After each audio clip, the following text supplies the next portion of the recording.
Welcome back. अभी हम जिक्र कर रहे हैं कि किस तरीके से पाकिस्तान में मुर्गी की कीमतें बढ़ी हुई हैं, लेकिन इससे ज्यादा अलार्मिंग सिचुएशन इस वक्त ये है कि जो social media, main stream media पे मुख्तलिफ खबरें गर्दिश कर रही हैं मुर्गी की बीमारी के हवाले से।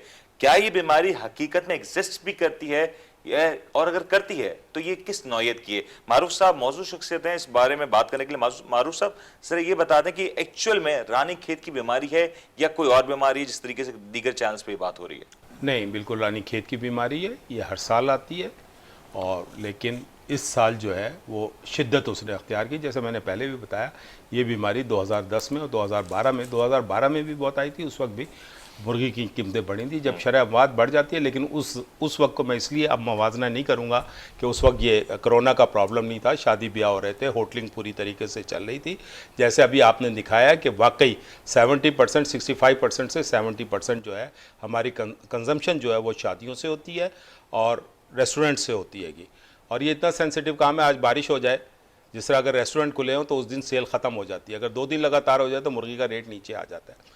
बिल्कुल रानी खेत की बीमारी है और मैं नहायत ज़िम्मेदारी के साथ बता रहा हूँ कि रानी खेत की बीमारी, जिसमें शरह अमवात जो है 30 से 35% है, उसकी वजह से ये एक शॉर्टेज है और इनसे इंसानी जान को कोई ख़तरा नहीं है। एक चैनल के ऊपर हमारे साथ शोबे मुर्गबानी के साथ बहुत बड़ी ज़्यादती की एक डॉक्टर साहब ने, बग़ैर स्टडी किए हुए उन्होंने हवा में बात की है।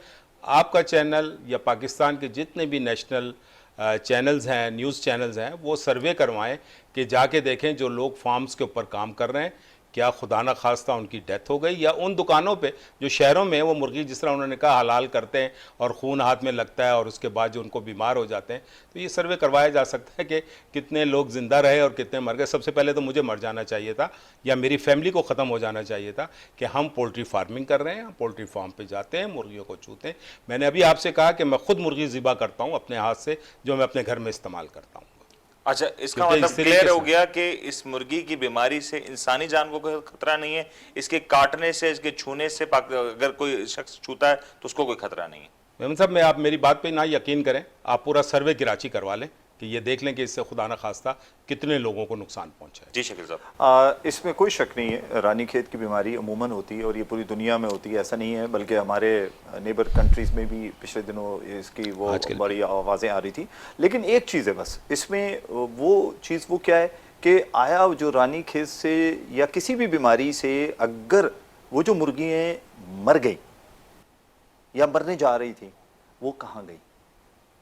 क्वेश्चन मार्क मेरा जो है वो ये है। मैं सिर्फ ये जो एक खामखा का, चूंकि मैंने एक मरतबा जब फेज़ 1 चल रहा था तो उस टाइम मैंने इसको पढ़ा था कि आया ये जो कोविड है, क्या इसका कोई किसी जानवर से कोई ताल्लुक है? तो उसमें था कि बल्कि किसी भी जानवर से नहीं था। कोविड के हवाले से बिल्कुल ये मैं समझता हूँ कि एक गलत पैनिक क्रिएट किया गया है। हाँ, ये ज़रूर क्वेश्चन है मेरा कि आया वो जो मुर्गियाँ मरी, क्योंकि डेफिनेटली 35% अगर बता रहे साहब कह रहे हैं कि बिल्कुल ये जिम्मेदारी से बताते हैं और इनके पास जो रिकॉर्ड होता है, अमूमन हमारे साथ भी जब मीटिंग में आते हैं ना तो ये कभी भी जुबान से कम और इससे ज्यादा बातें करते हैं। ये जो रिकॉर्ड होता है तो ये अपने रिकॉर्ड के साथ आते हैं हमारे साथ, तो हम इसलिए इनके साथ उस पर तो कभी बहस करते ही नहीं, क्योंकि एक इंसान के पास बिल्कुल पूरा स्टेटिस्टिक्स होता है। अब मामला क्या है कि वो जो होता है ना, देखिए मैं आपको बताऊं, हमने खुद निजी टीवी चैनल के साथ प्रोग्राम किया था, वहां बाकायदा मरी हुई मुर्गियां औरंगीटॉन के इलाके में ले जाकर बेची गई थी, नॉर्थ कराची से हमने पकड़ी थी। ये असल में मसला क्या आ रहा है कि वो हम उन लोगों तक पहुंचे जो ये रिटेल में होलसेल का काम कर रहे हैं। शकील साहब, अब तो शुक्र करें कि इस वक्त शादी ब्याह की तकरीबात नहीं हो रही, वरना तो खा रहे होते, ये सब मजे से खा रहे होते। क्या पता टिक्के, गोल्डन पीस, क्या पता, कुछ नहीं पता हमें। थोड़ा सा उसकी तस्हीह करूंगा। हाँ मारूफ साहब प्लीज। जो फार्म के ऊपर मुर्गी मर रही है इस वक्त, वो मुर्गी नहीं है, चूजे हैं जो 3 से 4 हफ्ते होते हैं, जिनका कोई वजन नहीं होता। अगर आपका चैनल दिखा सके तो आप ये दिखा सकते हैं कि इस मुर्गी जो ये कैमरा आपका इस तरफ कैमरा है मेरा, तो ये मैं दिखा सकता हूँ कि ये मुर्गी मार्केट में आके बिकी नहीं सकती किसी भी सूरत। नंबर 2, जो मुर्गी फार्म पे मर जाती है, गड्ढे खोद के उसी फार्म पे चलें, मैं अभी भी आपको सर्वे करवा सकता हूँ, उसी फार्म पे दफन कर दीजिए। मुर्गी मरती है जब रात को या दिन में, मुर्गी थोड़ी देर के बाद वो नीली पड़ जाती है, उसका गोश्त नीला हो जाता है। कोई भी फार्मर ये काम नहीं करेगा, वो किसी हलाल चीज़ को हराम करके बेचें। मैं दुकानदारों की या बात में रास्ते में किसी की कोई कसम नहीं खा सकता हूँ, लेकिन मैं फार्मर की कसम खा सकता हूँ कि लोगों ने गड्ढे बनाए हुए, मैं चूँकि खुद भी फार्मिंग करता हूँ, लोगों ने कुएं बनाए हुए, रोज़ाना की मॉर्टलिटी ये तो खैर बहुत बड़ी तादाद है, लेकिन एक एक दो दो भी मुर्गी मरती है तो वो उस गड्ढे में डालते हैं ताकि वो बीमारी ना फैले, उसको जला दिया जाता है या उसको बहुत सारी ऐसी चीज़ें हैं, चूना डाला जाता है ताकि, और वो गड्ढे 20-20 फुट गहरे होते हैं, जब वो फुल हो जाते हैं तो वो फिर उसको बंद कर दिया मतलब जाता मैं है। ये एक बात फिर से व्यूअर्स के लिए बता दूं कि जो रानीखेत की बीमारी है ये दरअसल छोटे चूजों पे इम्पैक्ट कर रही होती है, बड़ी मुर्गी पे इसका कोई इम्पैक्ट नहीं आ रहा होता। नहीं, बड़ी मुर्गी पे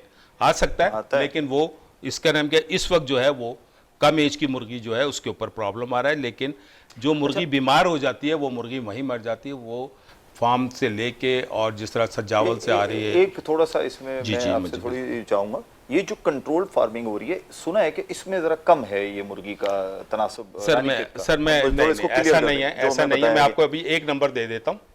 सलमान साहब हैं, उनके पास 60% फार्म है, नूरियाबाद में उनका फार्म है, 1,20,000 बर्ड्स है और 60%। देखिए इन्वायरमेंट कंट्रोल का जो है ना, बीमारी से उसका कोई ताल्लुक नहीं है, वो बहुत केयर करते हैं। आप ऐसे फार्म पे नहीं जा सकते जब तक आप उनके कपड़े चेंज करते हैं, शावर लेते हैं दो जगह, और वापसी पे भी आपको शावर लेना चाहिए ताकि अगर उस फार्म पे कोई बीमारी है तो वो आप बीमारी अपने घर ना लेके जाएं, आप मार्केट में ना लेके जाएं, वो बड़ी केयर होती है।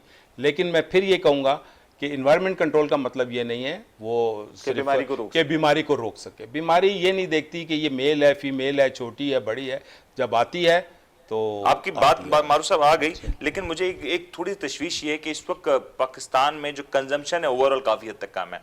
इस सब के बावजूद अगर रानीखेत की बीमारी आई है तो इसने इस हद तक कीमतों को बढ़ा दिया। Being spokesperson of P P A, क्या आप लोग मेजर्स ले रहे हैं, प्रिकॉशंस ले रहे हैं कि ये बीमारी का जो रेशियो है, जो इम्पैक्ट है, उसको कंट्रोल किया जाए? अदरवाइज ये बीमारी काफी ज्यादा खतरनाक हो सकती है और आपकी खुद ही की बात जो है कि ये मुर्गी मजीद महंगी हो जाएगी अगर इसको कंट्रोल ना किया गया। नहीं, देखिए मैं आपको बताऊं, आज भी जो हमारी नेशनल डिजीज कंट्रोल कमेटी है उसका लाहौर में इजलास हुआ है, और जो हमारे पास साइंटिस्ट हैं इस वक्त पाकिस्तान के अंदर तकरीबन 100 के करीब PhD हैं जो इस पे काम कर रहे हैं मुख्तलिफ डिपार्टमेंट्स में, वो सब के सब मतलब है इसमें उनको तशवीश है और उसके ऊपर बाकायदा काम हो रहा है। मैंने ये पहले भी कहा कि चूँकि इसकी वैक्सीनेशन होती है, खाली इसकी न्यूकैसल की नहीं होती।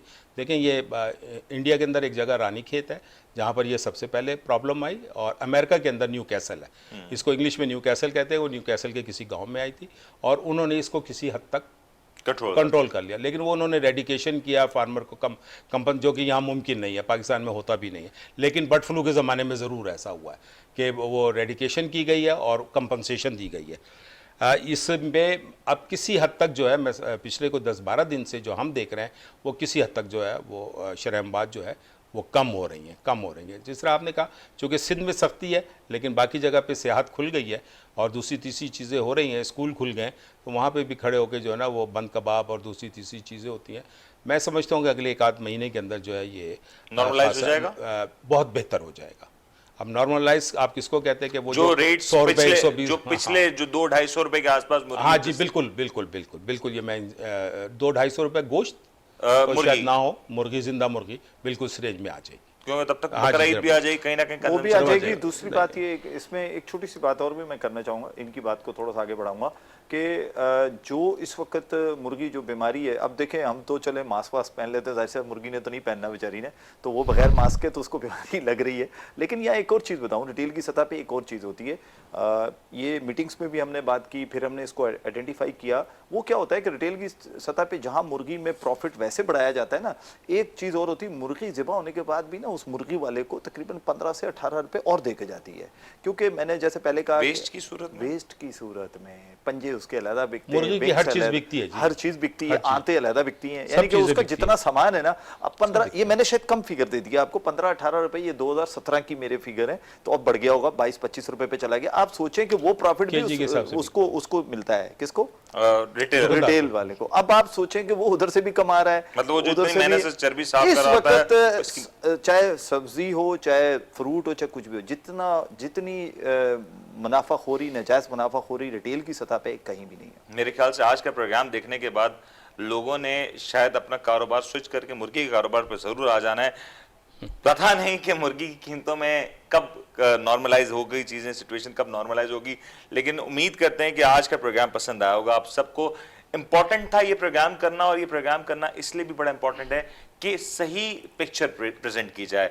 कुछ अफवाहें, कुछ मिस रिपोर्टिंग जहां पे हो रही है उसको थोड़ा सा रेक्टिफाई किया जाए, और थोड़ा सा पाकिस्तान पोल्ट्री एसोसिएशन के मौकफ को बेहतर तौर पे सुना जाए। शकील बेग साहब ने भरपूर तौर पे बताया कि इस वक्त अवाम को क्या मुश्किलात हैं, चाहे मुश्किलात जो भी हो, चाहे मामला जो भी हो, चाहे जो भी सिचुएशन हो, इसके लिए काउंटर करना हम सबकी जिम्मेदारी है। जहां पे पाकिस्तान पोल्ट्री एसोसिएशन के ऊपर एक भारी जिम्मेदारी आयद होती है कि आने वाले दिनों में मेजर्स लिए जाएं, एक प्रॉपर हिकमत अमली के साथ इस तरह की एक्टिविटी को रोकने में अपना किरदार अदा करें कि पाकिस्तान में मुर्गी की शॉर्टेज ना हो। तो दूसरी जानिब आवाम के ऊपर भी एक भारी जिम्मेदारी आयद होती है। जिस तरीके से शकील बेग साहब कह रहे हैं कि गोल्डन पीसेस की तरफ मत भागें, पूरी मुर्गी लें, तुलवाएं, अपने सामने कटवाएं, ताकि आपको इस बात की यकीन दहानी हो कि जो मुर्गी आप खा रहे हैं वो सही तौर पे हलाल की गई है, ज़िबा की गई है। दूसरी बात बड़ी इंपॉर्टेंट है कि अगर कहीं पे कोई प्राइसेस में बेवजह आपको लगता है इंक्रीज हो रहा है, तो इसका बड़ा आसान हल है कि कुछ अरसे तक उसकी कंजम्पशन को थोड़ा कम कर दें। अगर वो कंजम्पशन कुछ अरसे हम कम कर देते हैं तो ऑटोमेटिकली हमें उसका फायदा होगा, हमारी इंडस्ट्री को उसका फायदा होगा, उसका नुकसान कोई नहीं होगा।